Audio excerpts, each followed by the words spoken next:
Okay, so we are continuing section 8.5 after a little break here.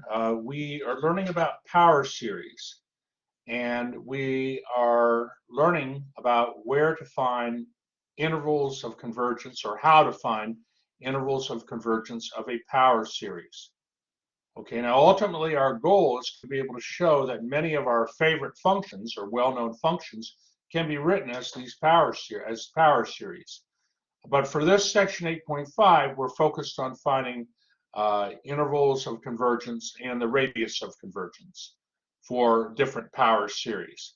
We've looked at a couple of examples. Let's look at this one here. Let me give you a moment to copy the example down.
Okay, so we have here another interesting power series, and we want to find its, I mean, the radius of convergence is really just a product of what the interval of convergence is. In order to get the radius of convergence, you have to know your interval of convergence. So, okay, what test do we use to begin to help us find the interval of convergence? What test?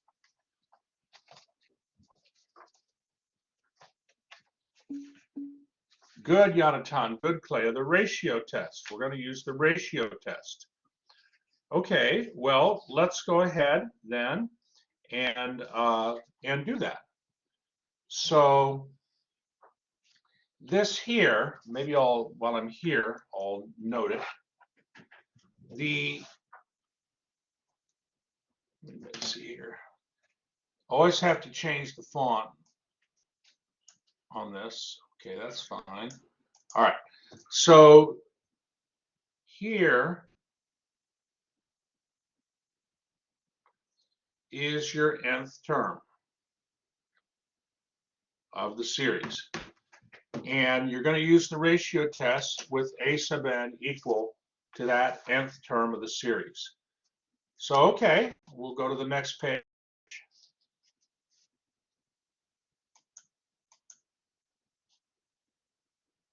All right, so there's the nth term of the series.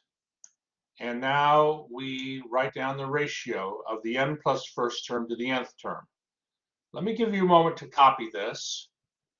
Okay, please let me know if you have any questions.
So there's really, I mean, really, this is just math. This is really just math. I mean, you have here the nth term, and above it, maybe I'll put that in red, you have the n plus first term.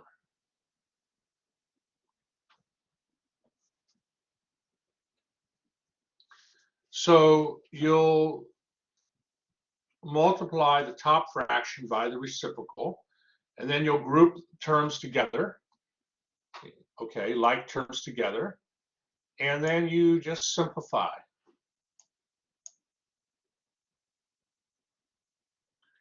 The -1, the absolute value of -1 is a positive 1, so that goes away. And this 2n plus 1 over 2n plus 3, well, that's always positive, so that can be brought out in front of the absolute value. But the x minus 3, that could be positive or negative depending on what x is, so that stays in the absolute value. But I note that when you take the limit as n goes to infinity, the absolute value of x minus 3 here, okay, this here, it's not dependent on n. And it's like treated like a constant, right? So 2n plus 1 over 2n plus 3, as n gets large, that's going to go to 1. And if you need to see it a little more nicely, I mean, I think intuitively you see it okay.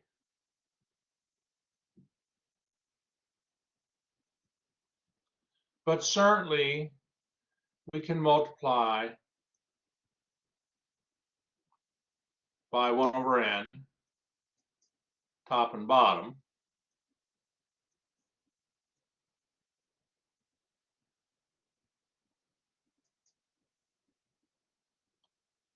And so we'll get 2 plus 1 over n, all divided by 2 plus 3 over n.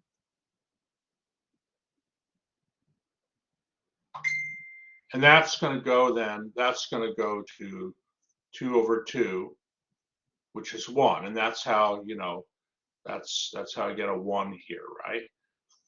So I'm justifying why this here approaches 1. How many kind of like doing this math a little bit? How many kind of like doing that math there? Just to, okay, Masume likes that. Yeah, I think students generally like that. There's another person who liked it. Thank you, other person. Victoria. Okay, excellent, excellent. So in the limit, the ratio of the n plus first term to the nth term equals the common ratio absolute value of x minus 3.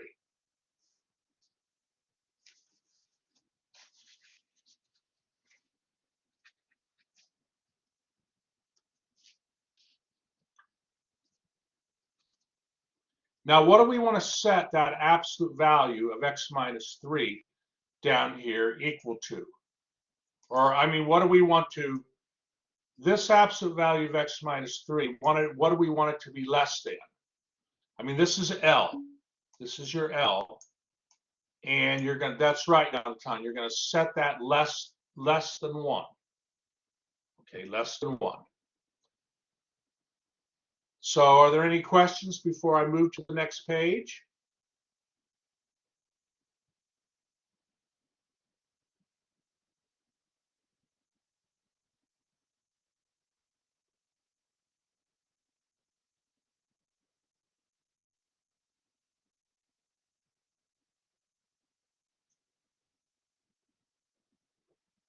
Okay. Well, here we go then. By the ratio test, our series will converge in the when the absolute value of x minus 3 is less than 1. And again, you know, if you if you had the absolute value of cheese less than 1, that means the cheese would have to be less than 1 and greater than -1, right? So think of x minus 3 as cheese. The absolute value of x minus 3 less than 1, hold on,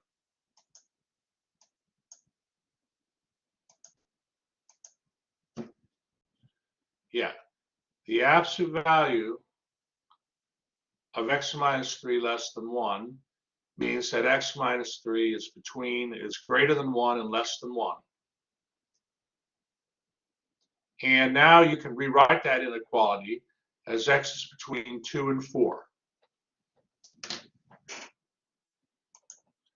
This means then that our series converges. It converges when x is between 2 and 4. Are there any questions so far?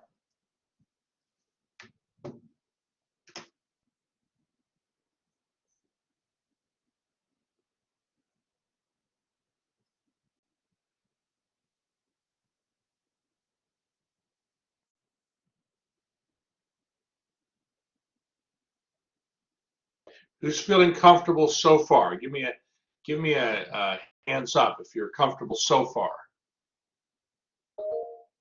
Okay, Clay is comfortable. Good.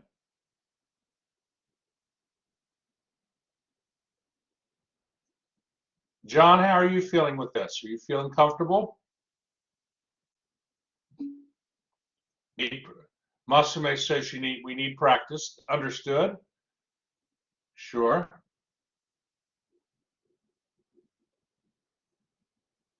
All right. Well, so now we ask the question again. The very, hold on, let me get this over here.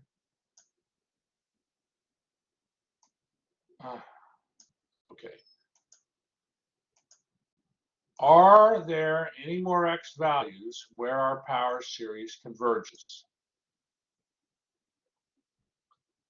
So we know the power series converges when x is between 2 and 4, but what about the endpoints when x is equal to 2 or x is equal to 4? When x equals 2 or x equals 4, the ratio test gives no information because the absolute value, well, you know, the absolute value of 2 minus 3 is equal to the absolute value of -1, which is 1. And the absolute value of 4 minus 3 equals the absolute value of 1, which is 1. So when x is 2 or 3, this common ratio in the limit is equal to 1. And so the ratio test gives no information. That means that we have to find out manually, so to speak, by substituting in x equals 2, x equals 4, in order to see if the power series converges at those endpoints of the interval, we have to substitute those x values in manually and look at the series.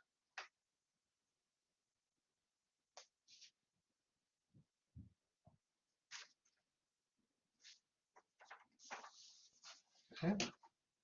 So we're going to manually check.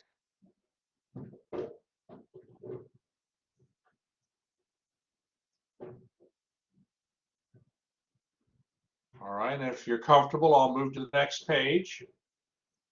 Franklin, how are you feeling? Comfortable? Okay, good, good. Helen, what about you?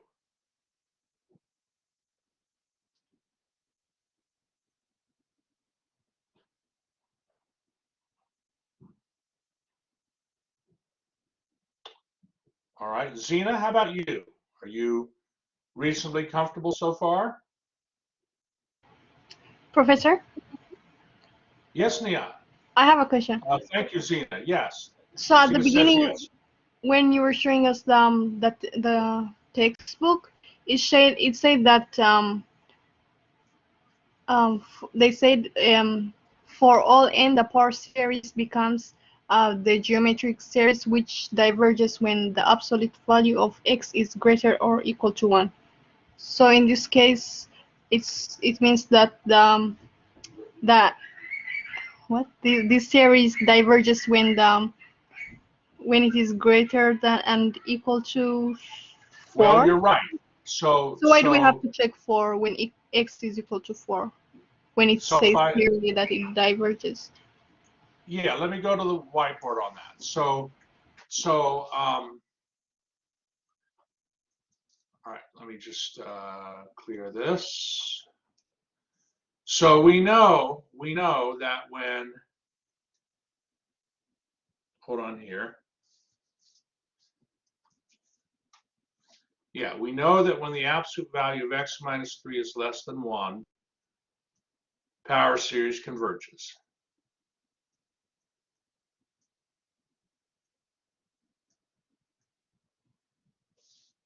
And we just showed this means that x is between 2 and 4. Now, when the absolute value of x minus 3, common ratio, is greater than 1, the power series diverges. So we're not too interested in divergence, but what I think you're saying, Yad, is let's account for all the x values. Okay, so hold on, let me get the 3-point font up here. Okay, so I'm going to say this the right way. So if when x minus 3 is greater than 1, this means that x minus 3 is either greater than 1 or x minus 3 is less than negative 1. Both situations would mean that the absolute value of x minus 3 is greater than 1. So if x minus 3 is greater than 1, that means x is greater than 4. And if x minus 3 is less than 1, that means x is less than 2. So what you have here is, you have an interval. I want to be careful. You have an axis, right? You have the x-axis of all real numbers. And you have a 2 and you have a 4. And right now, from 2 to 4, we can put a green check there because the power series converges from 2 to 4. Power series doesn't converge when x is less than 2. Power series doesn't converge when x is greater than 4. So from 2 to 4, we're happy. If x is between 2 and 4, and maybe I'll put we're happy. The question is now, what about the endpoints? What about here and here? The ratio test gives us no information about if the power series converges when x equals 2 or x equals 4. And so we have to manually check those endpoints to see. Is that good, Niyat? So far, so good? Well, that's where my question comes. It's saying that it doesn't say that the x minus 3 is greater than 1. It says is greater or equal to 1. Well, here's the thing, though. Here's the thing. If so, so like when is absolute value of x minus 3 equal to 1. And that, by the way, we get no info, right? Ratio test gives no information. It's when x equals 2 or x equals 4. See? Because the absolute value of 2 minus 3 is equal to the absolute value of negative 1, which is 1. And the absolute value of 4 minus 3 equals the absolute value of positive 1, which is 1. So between where the power, by the ratio test, where the power series converges and between the x values where the power series converges and diverges, you get these endpoints. You get these endpoints. But those endpoints just happen to be also where the ratio test gives no information. So that's really, in a nutshell, what we're doing. And what we have to do here is we have to, hold on, we have to now, hold on, let me get it back here. Yeah. So what we have to do is now manually check if the power series converges is at x equals 2 or x equals 4. There's no way around it. We have to check it. I hope at least, Nihat, I've given you some, I don't know, I hope I answered your question. I mean, with that sort of thorough treatment. Are you okay? Comfortable? Yeah, I'm okay now. Okay, excellent, excellent. So let's try x equals 2 first. For x equals 2, we substitute in 2 for x. And then we get a series. Now you learned in sections 8.2, 8.3, and 8.4 a lot about regular infinite series. So we have to determine if this series converges. Well, negative 1 to the nth power, okay, I'm kind of learning to change the font here back and forth. If you hear a clap, don't worry, there's a mosquito flying around me here. Seems every time somebody goes outside, we get a mosquito in. Never fails. So negative 1 to the nth times negative 1 to the nth.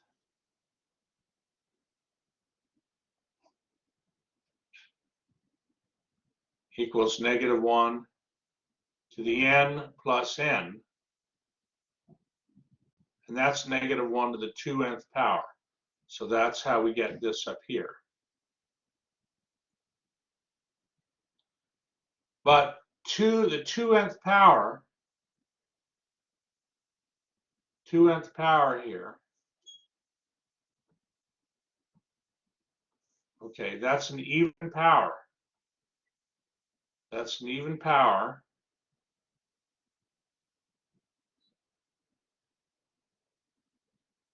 For all n. And so negative 1 to the 2nth power equals positive 1, always, no matter what n is.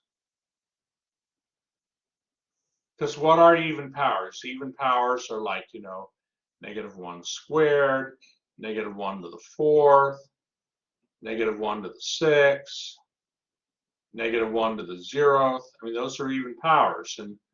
And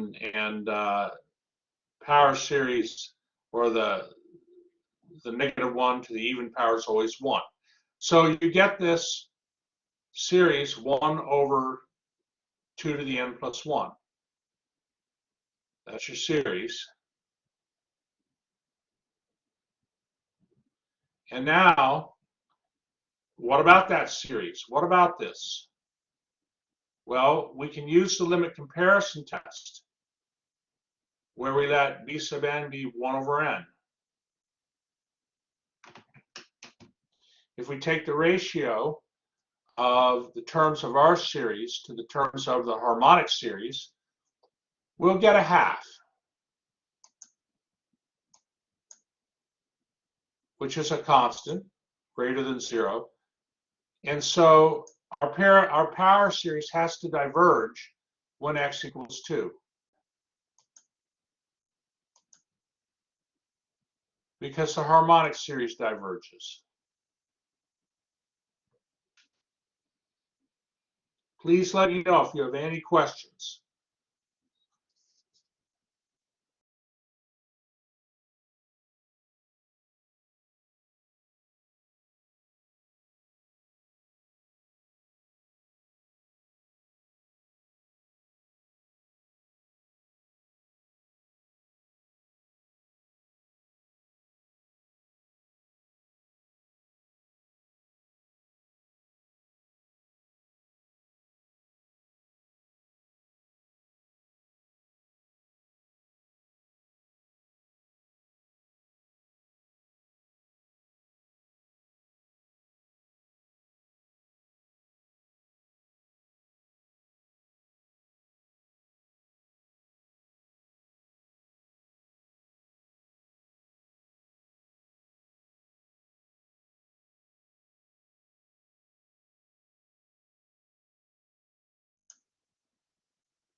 All right.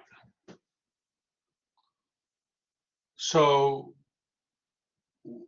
at one of the endpoints, when the left endpoint at x equals 2, our power series is going to diverge. Now we're going to test out x equals 4. We're going to put that into the power series and see what we get. So you see what you're doing here now is these section 8.5 problems rely on the material you learned in the earlier sections, because you have to see if the endpoints converge or diverge. Okay, well let's move on here if you're good. Now we'll test at x equals 4. When x equals 4, the power series becomes the series you see here. Okay. 1 to the nth is always 1. And you're left with an alternating series. And that series is going to converge.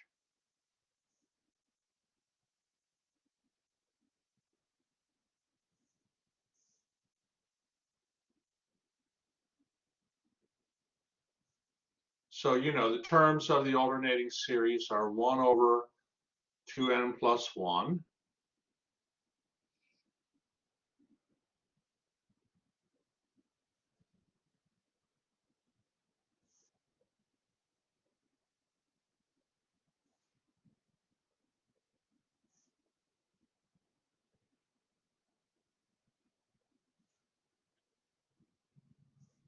And the terms are clearly decreasing and clearly approaching 0 of this series. So this series converges by the alternating series test. And this means that our power series converges at x equals 4. And now then we get our interval of convergence. It's open at 2, but closed at 4. So in the homework for section 8.5, whether the interval is open on one end or closed on one end or open on both ends or closed on both ends or whatever combination, those are worth serious points. Okay, those are worth important points, because you don't determine that without testing out the endpoints into the power series.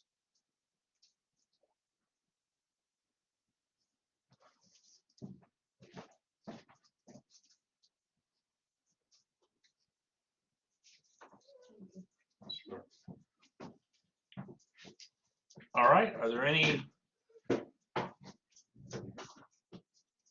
So this is our interval of convergence, and I always like to draw a picture of my interval of convergence. I just do. Radius of convergence then is just half the length of the interval, which is 1.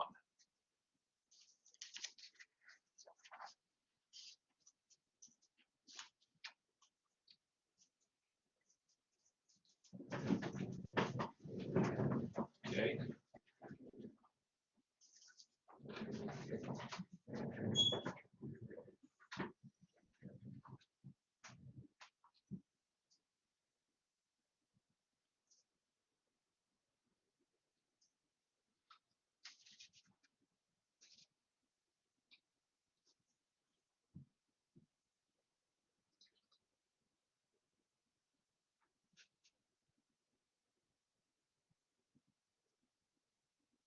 Are there any questions?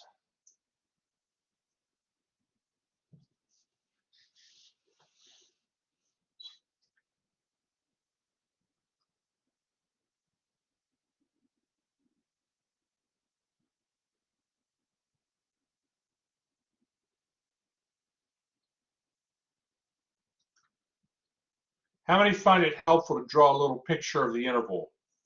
I mean, it isn't necessary, but I like to draw the picture. It just kind of helps me feel just a little more comfortable, but it's optional.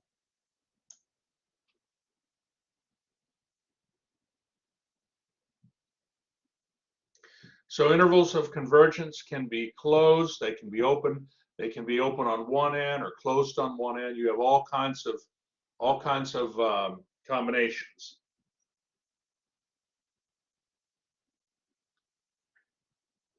And we know that somebody could say, well, are there other values of x for which our power series would converge? And the answer is no.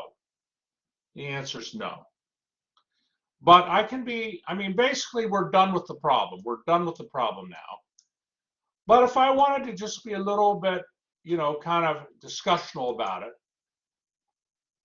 and I think I mentioned this earlier. Hold on.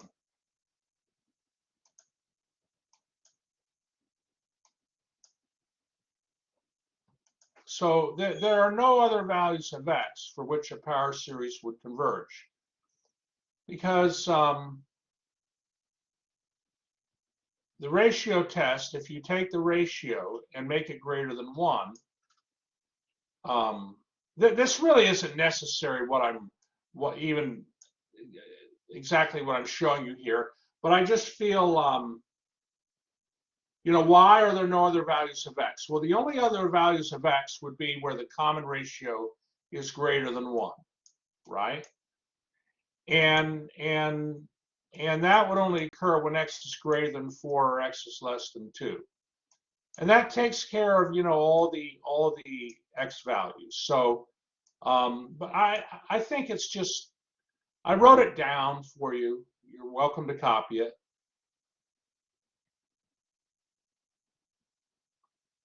Anything I can do to give you more perspective on things, I think is valuable.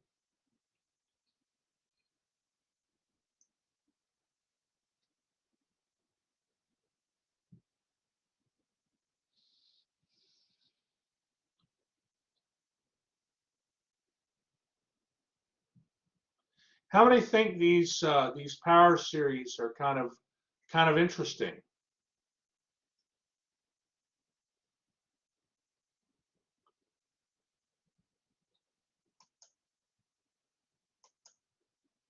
Well, I was hoping I'd get more positive response.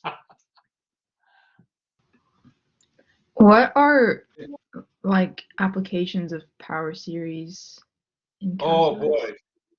boy, Susanna, we're going to find that we can actually compute integrals or approximate integrals using power series.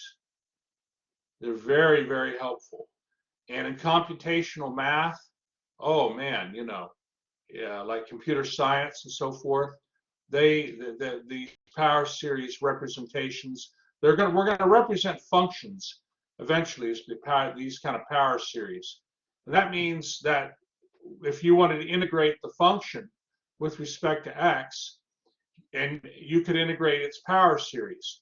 So maybe, for instance, the function wouldn't have an antiderivative, but nevertheless, if you integrate the function, that's the same as integrating its power series. And the power series you can always integrate because it has it's a polynomial, right? So yeah, that's where we're really going to see a great application, Susanna.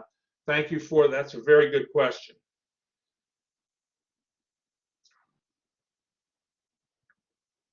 So I think you will like it. It's like you know the Ghostbusters movie. How many heard the new Ghostbusters is coming out?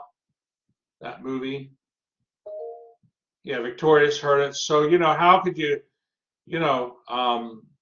I mean, it's kind of like, well, you'll look forward to seeing Ghostbusters. You'll look forward to the applications of this. Very good question, Susanna. Very good question. Are there any questions before I stop the recording here?